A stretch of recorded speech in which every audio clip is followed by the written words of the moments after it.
The trade route from the Varangians to the Greeks was a trade route that connected Scandinavia, Kiev in Rus and the Byzantine Empire. The route allowed traders along the route to establish a direct prosperous trade with Byzantium, and prompted some of them to settle in the territories of present-day Belarus, Russia and Ukraine. There was a long-distance waterway including the Baltic Sea, several rivers flowing into the Baltic Sea, and rivers of the Dnieper river system with portages on the drainage divides. The route began in Scandinavian trading centers such as Birka, Hedeby, and Gotland, crossed the Baltic Sea, entered the Gulf of Finland, followed the Neva River into the Lake Ladoga. Then it followed the Volkhov River, upstream past the towns of Stary Ladoga and Veliky Novgorod, crossed Lake Ilmen, and up the Lovot River, the Kunya River and possibly the Seryozha River. From there, a portage led to the Toropa River and downstream to the Western Dvina River. From the Western Dvina, the ships went upstream the Kaspia River and were portaged again to the Katyn River, a tributary of the Dnieper. Along the Dnieper, the route crossed several major rapids and passed through Kiev, and after entering the Black Sea followed its west coast to Constantinople. History. The route from the Varangians to the Greeks was first mentioned in the primary chronicle, but its effects were reported much earlier. In the early 9th century, when the Byzantines noted newcomers in their regions, the Varangians, though this has come to mean Vikings to many, the term for the Byzantines meant all Scandinavians and their kindred living in what is now Russia. The route was probably established in the late 8th and early 9th centuries, when Varangian explorers searched for plunder but also for slaves and lucrative goods. The route gained significant importance from the 10th until the first third of the 11th century. Concurrently with the Volga trade route and the trade route from the Khazars to the Germans. According to Constantine VII, the Kriviks and other tribes dependent on Kiev transported hollowed-out sailboats, or monoxylai, which could accommodate 30 to 40 people, to places along the rivers.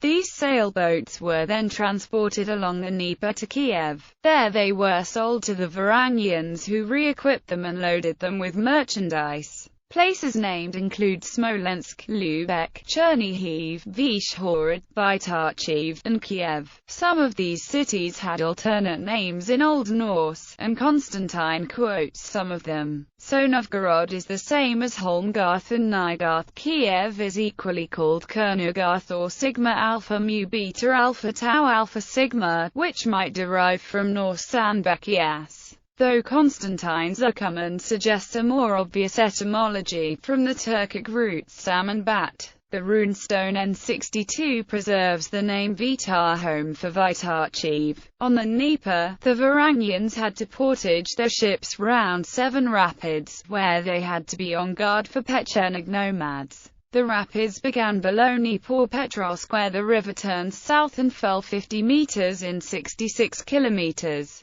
They don't exist anymore, as a chain of basins was established starting from the 1950s to the 1970s. Below the rapids, they had to pass a narrow rocky spot called the Ford of Vrar, where the Varangians were often attacked by the Pechenegs. The Varangians stopped at St. George Island. Then they equipped their ships with sails in the Dnieper estuary and continued to navigate along the western shore of the Black Sea all the way to Constantinople. The trade route from the Varangians to the Greeks was connected to other waterways of Eastern Europe, such as the Pripyat-Bug waterway leading to Western Europe, and the Volga trade route, which went down the Volga waterway to the Caspian Sea. Another offshoot was along the Dnieper and the Uziazhbuk River towards Lukal and Polotsk. The trade route from the Varangians to the Greeks was used to transport different kinds of merchandise. Wine, spices, jewelry, glass, expensive fabrics, icons, and books came from the Byzantine Empire. Volhyne traded spinning wheels and other items.